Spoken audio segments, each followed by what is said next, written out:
আসসালামু আলাইকুম। আমার চ্যানেলে আপনাদের সকলকে স্বাগত।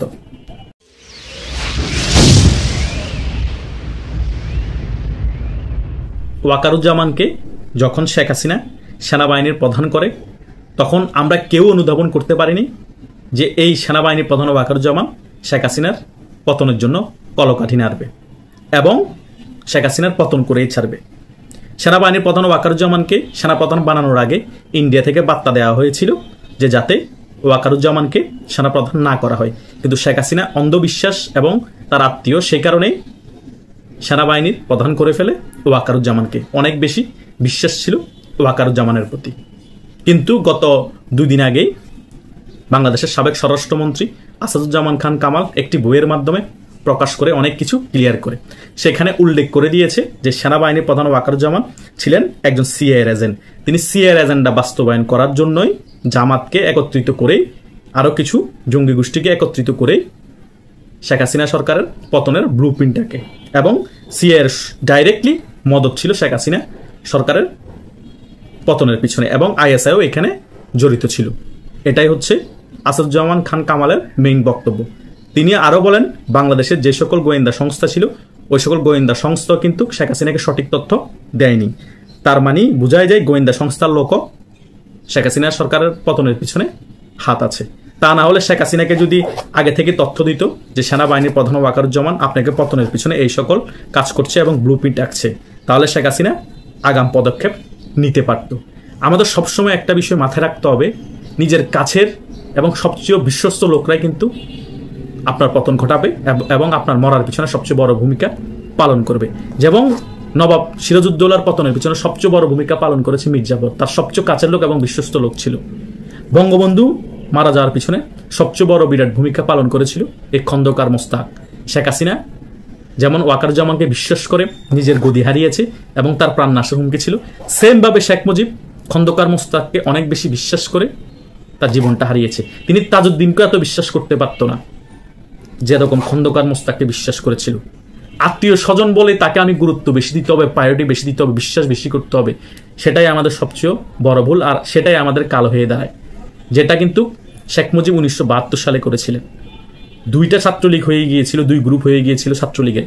এক সিরাজুল আলম দাদাভাইয়ের সিন্ডিকেটের ছাত্রলীগ, আরেকটা হচ্ছে শেখ ফজলুল হক মনির সমর্থনে ছাত্রলীগ। 2 গ্রুপের ছাত্রলীগের প্রোগ্রাম একই দিনেই করা হয়েছে। সিরাজুল আলম দাদাভাই মনে করেছিল তার প্রোগ্রামে শেখ মুজিব আসবে, শেখ ফজলুল হক মনির সমর্থিত ছাত্রলীগের প্রোগ্রামে মনে করেছে সেখানে শেখ মুজিব যাবে। শেষ পর্যন্ত শেখ মুজিবের সবচেয়ে কাছের ছোট ভাই ছিল সিরাজুল আলম দাদাভাই, ছাত্রলীগের সবচেয়ে জনপ্রিয় নেতার মধ্যে একজন। ওনার সমর্থিত ছাত্রলীগের প্রোগ্রামে শেখ মুজিব যান নাই, গিয়েছিলেন শেখ ফজলুল হক মনির ছাত্রলীগের সমর্থিত প্রোগ্রামে। এরপর থেকে সিরাজুল আলম দাদাভাইয়ের সাথে আস্তে আস্তে দূরত্ব তৈরি হতে থাকে। কেন তৈরি হতে থাকে? শেখ ফজলুল হক মনিকে তিনি সমর্থন দিয়েছিলেন এবং তার ছাত্রলীগকে সমর্থন করেছিলেন। ওই দিনের পর থেকে বাংলাদেশে জাসদের জন্ম হয়, আর জাতীয় সমাজতান্ত্রিক দল গঠন করে তার কিছুদিন পরে সিরাজুল আলম দাদাভাই। আহ্বায়ক তিনি থাকেন এবং যুগ্ম আহ্বায়ক বানান আব্দুল জলিলকে এবং আসম আব্দুর রবকে। এরপর থেকেই বঙ্গবন্ধুর আস্তে আস্তে পতনের শুরু হয়। কারণ রাজাকারের নাতিপুতিরা তখন তো ছিল না, তখন রাজাকাররাই চেয়েছিল তাদের শক্ত অবস্থানে একটা বিভেদ ঘটাতে। সেটা কিন্তু ঘটাতে সক্ষম হয়েছিল শেখ মুজিবের কিছু ভুল সিদ্ধান্তের কারণে এবং কিছু অন্ধবিশ্বাসের কারণে। তারাই কিন্তু এক শেখ মুজিবকে ডুবিয়েছে। আর এটাও কিন্তু আমি নিজের ক্ষুদ্র মস্তিষ্কে যতটুকু বুঝি, বাংলাদেশে খুবই রহস্যময় চরিত্র ছিল সিরাজুল আলম দাদাভাই, আন্ডারগ্রাউন্ডে খেলা ছিল, কিন্তু একেবারে কিন্তু শেখ মুজিবের থেকে দূরে সরে যাওয়া ওনার উচিত হয়নি। সেই সময়ে যদি তিনি একেবারে দূরে সরে না যেত তাহলে কিন্তু ওই পথটা তৈরি হতো না শেখ মুজিবকে হত্যা করার।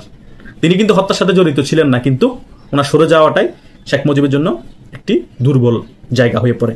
সে কারণে শেখ মুজিবের কাছের লোকরাই এবং সেনাবাহিনী সাহস করে শেখ মুজিবকে হত্যা করতে। তাই আমাদের সবসময় একটা জিনিস রাজনীতিতে কিছু ইতিহাস পড়ে শিক্ষা নিতে হবে।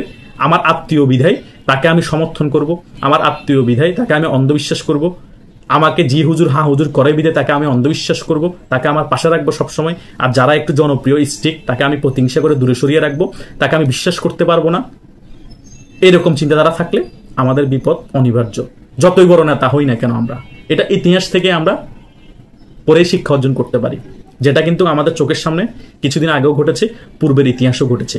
যারাই অন্ধবিশ্বাস করেছে, যারাই নিজের কাছের মানুষদেরকে বিশ্বাস না করে আত্মীয়তার সম্পর্কে বেশি বিশ্বাস করেছে, এই আত্মীয়রাই বাসটা মেরেছে, ওই কাছের অন্ধবিশ্বাসের লোকটাই তার মৃত্যুর কারণ হয়েছে, তার পতনের কারণ হয়েছে। এটাই বাস্তবতা। যেমন এই সেনাবাহিনীর প্রধান ওয়াকারুজ্জামান শেখ হাসিনার পিঠ পিছে সবচেয়ে জঘন্যতম ছুরিটা মেরেছে। শেখ হাসিনাকে আমেরিকা এত চেষ্টা করে পতন করতে পারে নাই, ইসরায়েল অনেক আগে থেকে আমেরিকার সাথে সিন্ডিকেট করে পতন করতে পারে নাই, ISI পতন করতে পারে নাই, কিন্তু নিজের কাছের এবং নিজের আত্মীয় সেনাবাহিনীর প্রধান ওয়াকারুজ্জামান তাদের এজেন্ডা বাস্তবায়ন করে তাদেরকে সমর্থন দিয়ে একত্রিত হয়ে শেখ হাসিনা সরকারের পতন ঘটিয়ে ফেলেছে। সিআইও ভালো করে জানতো, ISI ভালো করে জানতো শেখ হাসিনার পতন ঘটানো এত ইজি না, উনি মৃত্যুর আগ পর্যন্ত হয়তো পতন ঘটাতে পারবো না, কিন্তু পতন ঘটাতে হয় শেখ হাসিনার কাছের যারা আছে বিশ্বস্ত লোক, তাদের একজনকে আমাদের কিনে ফেলতে হবে, গোলাম বানিয়ে ফেলতে হবে। তাহলেই শেখ হাসিনা দুর্বল জায়গায় আমরা আঘাত করতে পারবো, দুর্বল জায়গায় কোথাও আমরা জানতে পারবো এবং শেখ হাসিনাকে আমরা পতন ঘটাতে পারবো। যে প্ল্যান সেই কাজ, সেভাবেই করে কিন্তু সিআইয়ের এজেন্ট বানিয়ে ফেলেছিল এই সেনাবাহিনী প্রধান ওয়াকারুজ্জামানকে। তিনি কিন্তু সুন্দরভাবে এই ডক্টর গংদের, জামাত ইসলামী সিন্ডিকেটদের এবং সিআইএ এবং ISI এর সকল ডিজাইনটা বাস্তবায়ন করে বাংলাদেশে। তা না হলে মৃত্যুর আগ পর্যন্ত শেখ হাসিনার বাংলাদেশে পতন হয় না, আর বাংলাদেশেরও এই পরিস্থিতি তৈরি হয় না। এই পরিস্থিতি তৈরি হয়ে যাওয়ার পরও কিন্তু দেখেন সেনাবাহিনী প্রধান ওয়াকারুজ্জামান ক্ষমতা নেয়নি। তার মানে আগে থেকে সিগন্যাল দেওয়া হয়ে গিয়েছিল যে তুমি এরকম পরিস্থিতি তৈরি হলো, তুমি সেনা শাসন জারি করবে না, বরং ডক্টর আসবে বা অন্য কেউকে ক্ষমতায় বসাবা, আমাদের পারফেক্ট আমরাই সিলেক্ট করব।